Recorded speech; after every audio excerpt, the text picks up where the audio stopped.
Thank you. All right, so I didn't actually watch that video. I was trying to allow people back into the room, but what did you get from it? What was that first minute about in terms of what it was saying about politics and leadership? What can people tell us? Well, I think in this instance, the reporter kind of put the, well, I suppose the leaders to blame here because Theresa May, she like went in with a very strong stance that didn't allow for like any variance. But since she wasn't able to get that, then it's a failure on the part of the leader on her part, and not on like, it was a difficult situation and trying to negotiate a deal with the EU is like, you know, right, a lot. So what would you say then is a particular situation with respect to politics and leadership? How does that particular type of organization impact the way leaders need to behave?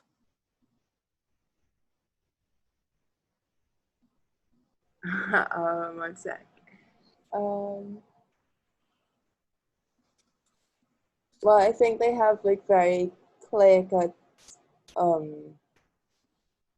stances. Like there isn't much variation in how they're allowed to behave. For example, like it just made me think of Trump and the wall. Mm.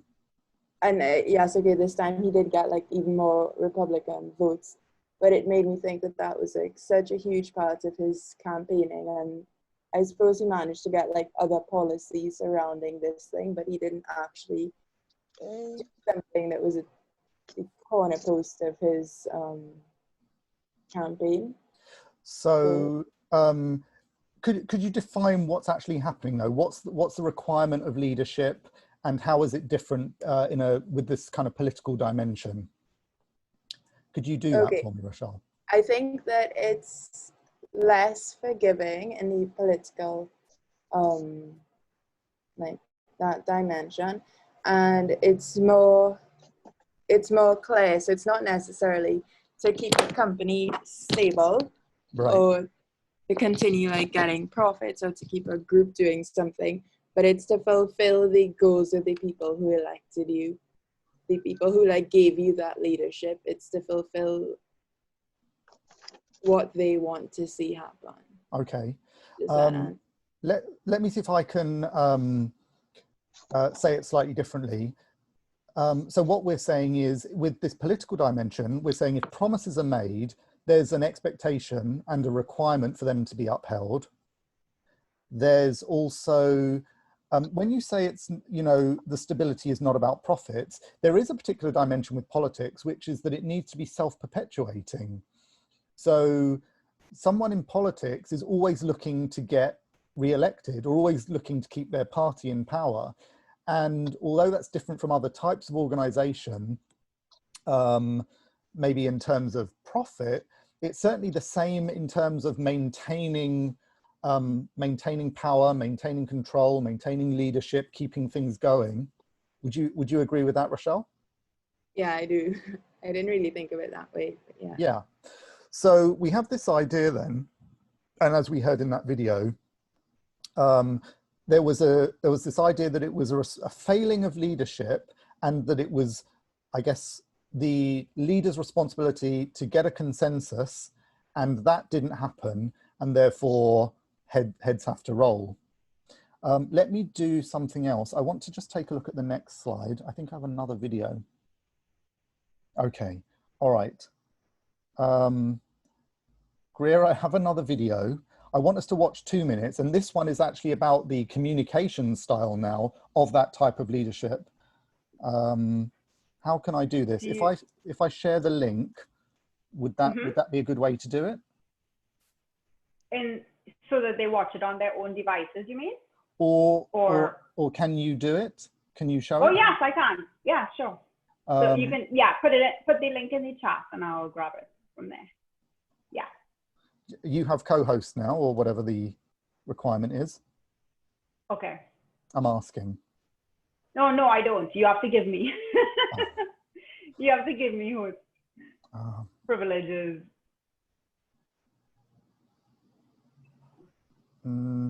Sorry, where is it again? You just click on my name. Oh, yeah, sorry. That's it. No, that's okay. And I'm going to make you host. Okay. Yeah. And I'll start recording.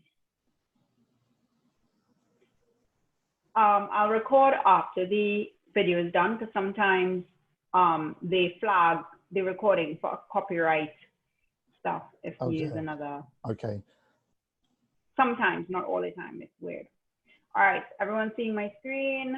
Yes, I'm seeing it. And I will start playing. That podium back in Downing Street again today. An image that peppered her premiership, in which MPs came to dread. We need a general election, and we need one now. Podium moments in the street or indoors. I'm so sorry. I have it on speed because I listen to everything on speed. I don't want you all to feel like you're on speed. So I'm going to start it over. Hold on. Sadira is making a good point. She was saying, are we saying in politics that the leadership's constantly under scrutiny?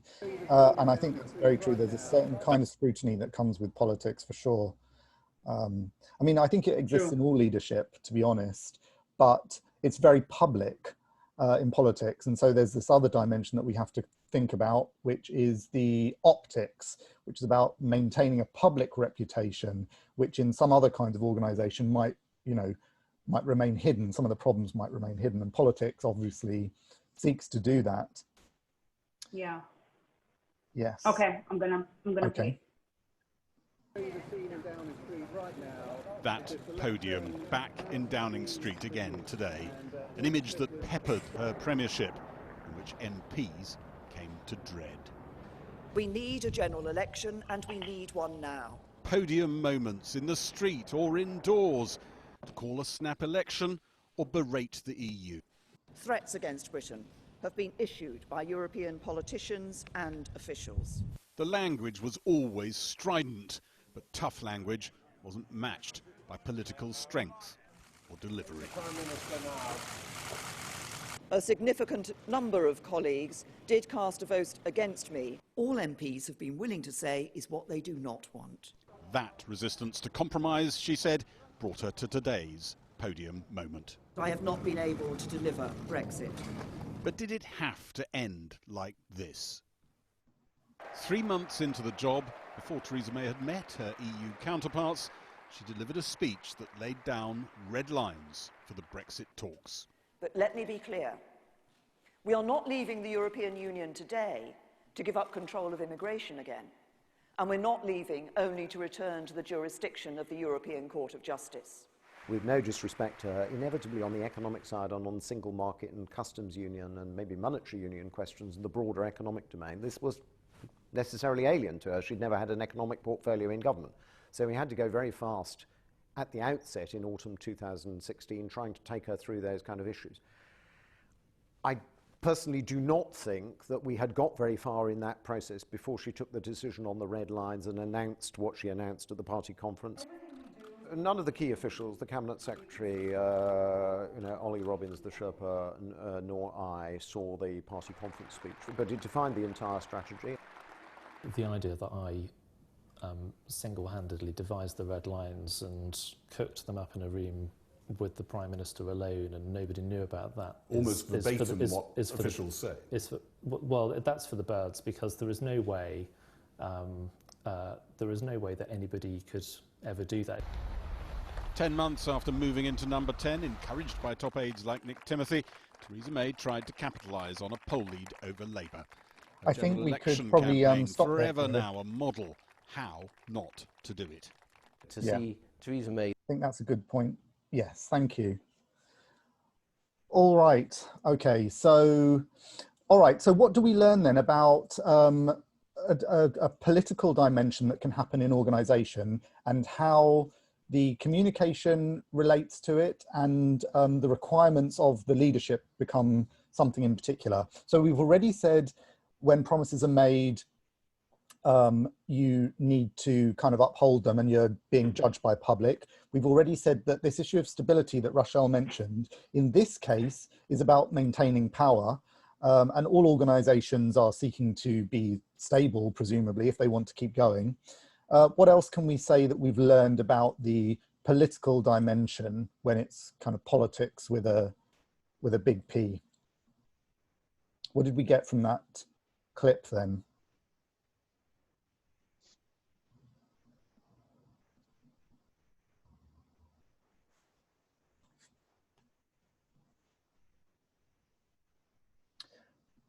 How about Danielle John? What can you tell us? I'm just picking names randomly. People I'm seeing on the screen. Danielle?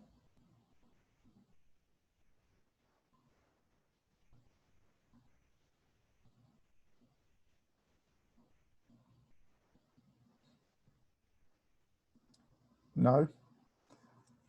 I feel like I'm at an auction house and nobody's talking to me. How about Kristen? What do you make of it? What other dimensions are we getting in terms of how politics complicates that relationship between leadership and organization? Kristen?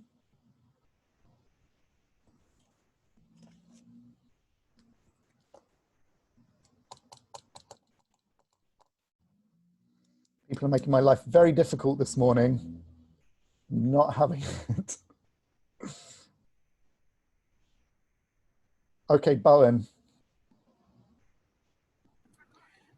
Yeah, Dr. Shepherd, I would say where leaders in politics are concerned, I think it's basically a different type of leadership. First of all, your leadership, you have to be strong, or you should be a strong leader, right? Because I guess there are weak leaders, put people in a leadership position that are weak. Just on that point, Bowen, when we say strong leaders in a political context, what do you mean by that? Can you define it in terms of the behavior? Yeah, if we use the Prime Minister of the UK as an example, yes. Right? You have to be someone that people look up to. You have to be someone that you need to have ideas. You need to be able to take charge, because I mean, it is the UK, so that's population, I think 100 and something million. So you need to be able to you need to be strong in your abilities, your qualities. You need to have acumen. Right, so that's would be my definition of strong leadership where that context is concerned. Okay, but wasn't there a point in the video about the fact that she was strong, and there was a criticism, in fact, that she was too strong and not collaborative enough, not willing to build consensus with the party, and therefore her MPs voted against what she wanted and what she was trying to push in this particular case in terms of Brexit. Yeah, if I remember correctly, I think there was some wavering at some point where they were supposed to make a decision.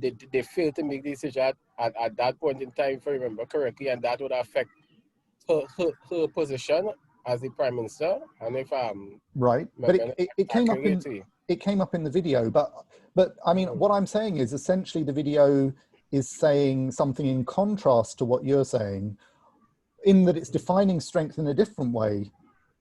That's what I'm saying, and I'm asking, what do you think of that? Because she needed to be strong, lead with ideas. She laid down some red lines at a party conference. There was an ambassador, a UK ambassador, who kind of basically, he was saying she wasn't well informed enough with the kind of financial situations around Brexit before she laid down the red lines. Therefore, she spoke kind of out of turn, and it was always going to land her in problems. But there was also the comment that she wasn't able to build consensus in the party. And so the strength in this case wasn't about being strong with ideas and kind of being strong in the behaviors that you're talking about, kind of leading from in front, because actually that was her undoing in this particular case. Yeah. But maybe it was in terms of the policy. In terms of she didn't have the she couldn't garner the support for the policy. Right, exactly. That's exactly, yes, that's exactly what was being said. Yes.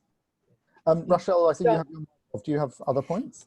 Yeah, I was going to say that, well, I was just thinking that because it's a democratic process, that sort of strong individual leader who makes all the decisions, and I mean, nobody can be well informed on every single part of whatever organization they're at the head of. That may as well work in something where it's not a democracy, but once it's a democracy, you need like your managers to be able to fill you in, like communicate with you on what they're well informed in, but you also need, especially, you need to have them on to be able to get them on your side. Okay. Like the informed people. How does that idea fit with Trump's approach to leadership then?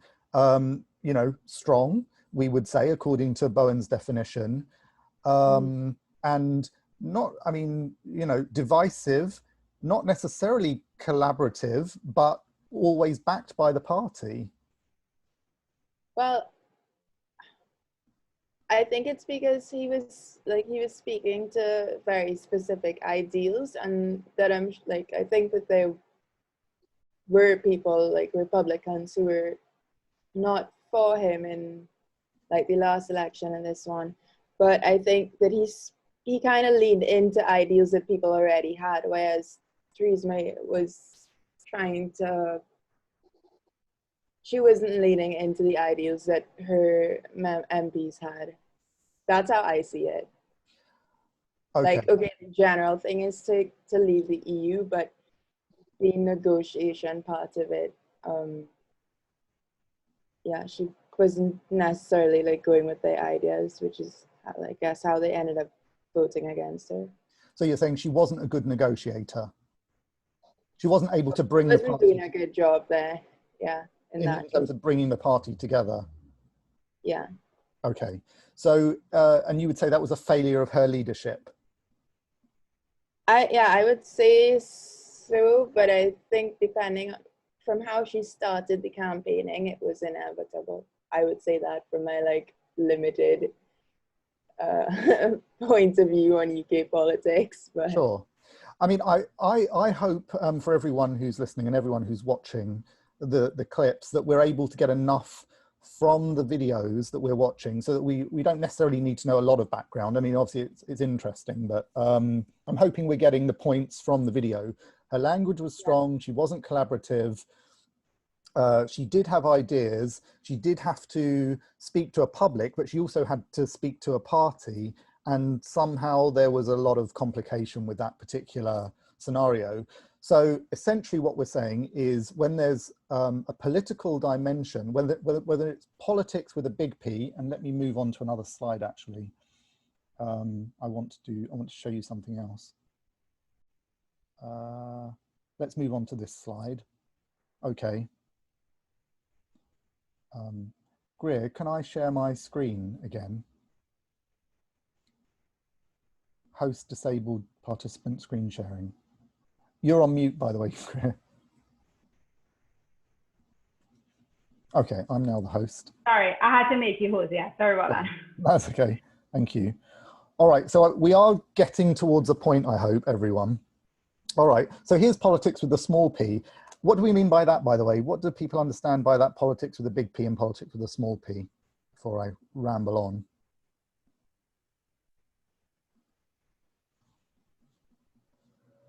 I'm not very sure. It could be like huge, very large countries, or yeah, I'm not. I thought I had an idea, but then the Vatican's also like a state, so I was thinking of state politics versus like club politics, but now that I see this, I'm confused. Right, yeah, but you hear people talking about politics with a big P and politics with a small p rather. You've heard that expression, Rochelle? Yeah, I've heard it, but I'm not sure like what it means to you at this point.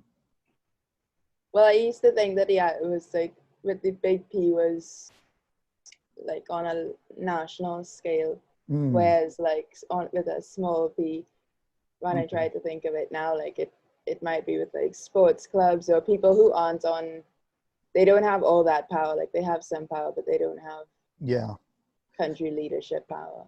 You know what, my understanding of it is connected to what you're saying, but it's politics with a big P, is dealing with the political organizations. When we talk about politics, it's, you know, it's Labour, Conservative, PNM, UNC, COP, it's that politics, it's Democrats, it's Republicans. Politics with a small p deals with the fact that there are political machinations that go on in all organizations, meaning that some of the same things have to be dealt with: maintaining power, maintaining reputation, leading with ideas. And here's the situation. This is a case of, this is an article from the UK Guardian newspaper, and it's politics with a small p. Vatican report faults successive popes over defrocked Cardinal Theodore McCarrick. So let me just read to you this particular opening. It's Pope John Paul II promoted a senior figure in the US Catholic Church in the face of persistent rumors of his sexual misconduct.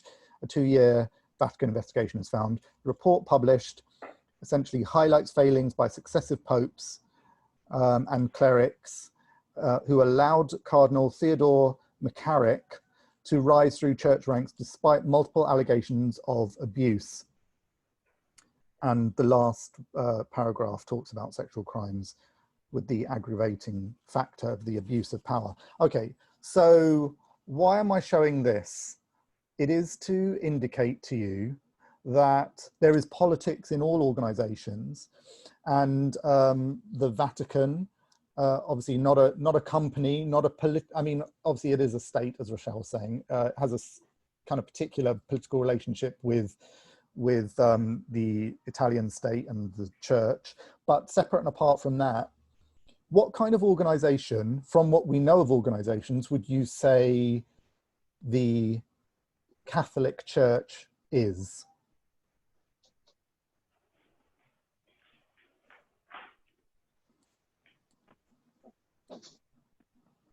Rochelle, you're unmuted, so that's handy. Let me ask that. Let me ask you that question, or put that question to you. Like just multinational comes to mind, but I'm not sure that's what you're looking for.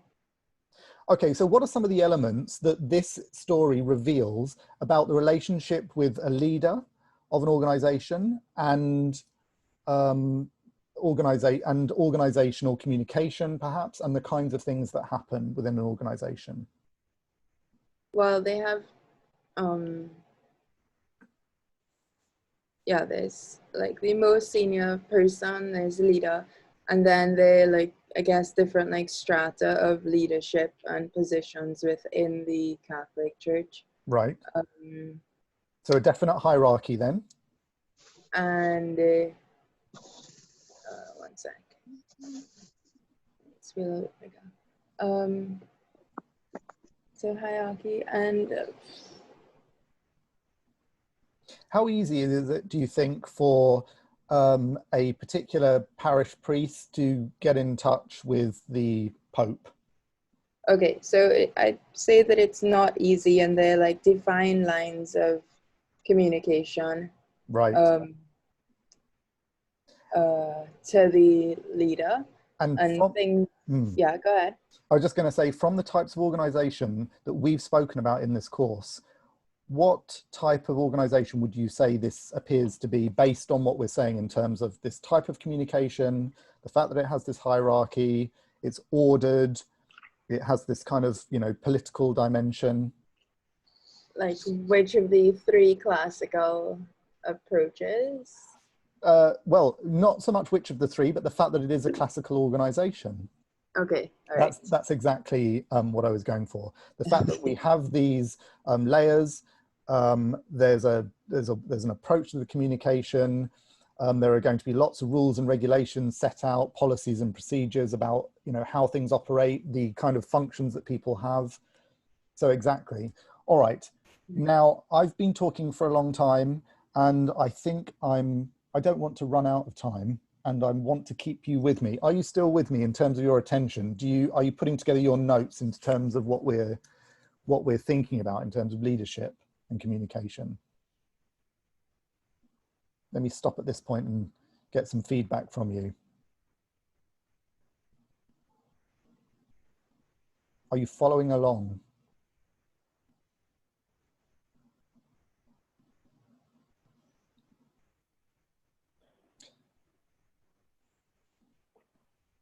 Greer, do you have anything to add about this idea about the political nature of organizations that you've worked in or worked with? Mm-hmm. First of all, I'm a little bit different because I've been truly blessed with amazing bosses in like all, no, a lie, not all, most of my jobs. And that truly more than anything else has defined the kind of leader I am. I think that in terms of teaching, what defines how I teach were the teachers that were not effective with me.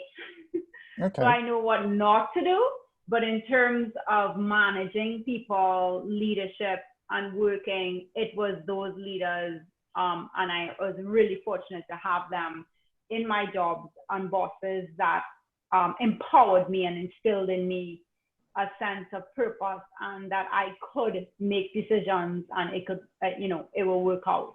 And I've worked in atmospheres where when I managed retail stores in Toronto, literally from opening the store, and I mean, I'm the first person to arrive, excuse me, and from literally putting the key into the door and opening the store to putting on the light to walking to the back room to put my handbag down to getting back to the front of store to log into the system was a step-by-step procedure. And at first that was daunting, but by the end of it, I totally appreciated it because it was a science that they developed. And in this case, that particular policies and procedures in place made it easy for me to manage the store because it just told me step by step what to do. Sorry, slightly differently though, could I ask you about the experience of politics with a small p that you may have had to kind of manage and contend with as a manager? Right. So within those policies and procedures, there will be different hiccups that of course no one could foresee because it is retail. So then I would put forward like, well, this is not going to work this time, or this hasn't worked out, or this is causing a problem, even though I know these are the rules and the regulations and the policies and things have to change. But because, you know, it has to kind of go up the chain of command, by the time, you know, I tell my boss who's understanding and she tells our district manager who's understanding, but then it gets to the very top and they have no clue. They probably never even stepped foot in a store in any of the malls. Right. But they are the ones making the decision. And that has always been just the way it is. And but did you find you had to speak to them in a particular way? I mean, so this is kind of a dimension of the, you know, communication and politics. Did you have to convey it in a certain way? Yeah.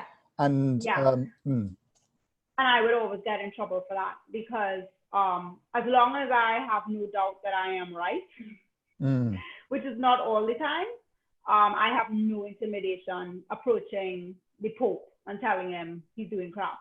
Right. So, and that would get me in trouble, but I knew I was right. I wouldn't do that if I thought, I'm not sure about this. I was 110% sure about what I was talking about. And I would approach you with it with no qualms at all.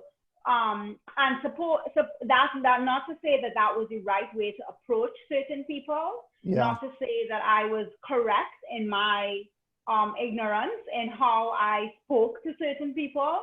But my content was correct. I was always on the ball and correct. But do you still feel as comfortable, you know, some years on, approaching the communication in that same way when you have a political dimension to deal with?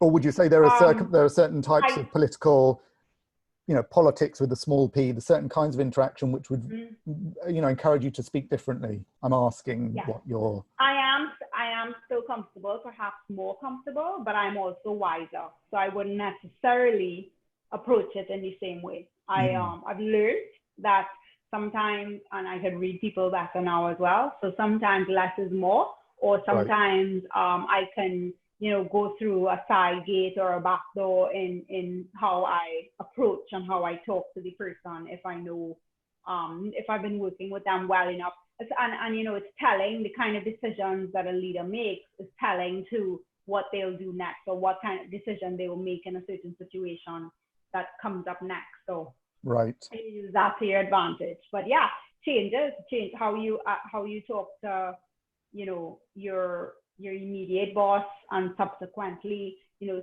people, you know, levels of intimidation tend to increase as you go higher up the ranks. But I've never necessarily felt that way, which is not correct.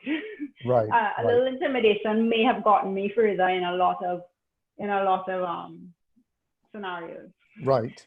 So this leads us quite nicely on to another part of the theoretical orientation. So we've orientated ourselves in terms of the organization's capacity, in terms of leadership qualities, in terms of the relationship between leadership and communication.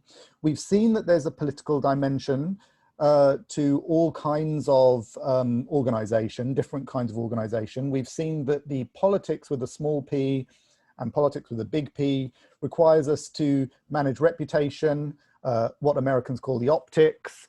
I was making some notes, that you're trying to maintain power, that as Bowen said, you need to be strong, and his definition of strong was to lead with ideas.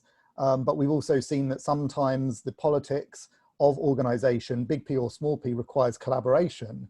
So my orientating point, as a second orientating point I want to ask is, does a certain kind of leadership suit a certain kind of organization? I'm putting that out to students, and I'm wondering what they think. Anyone can chip in.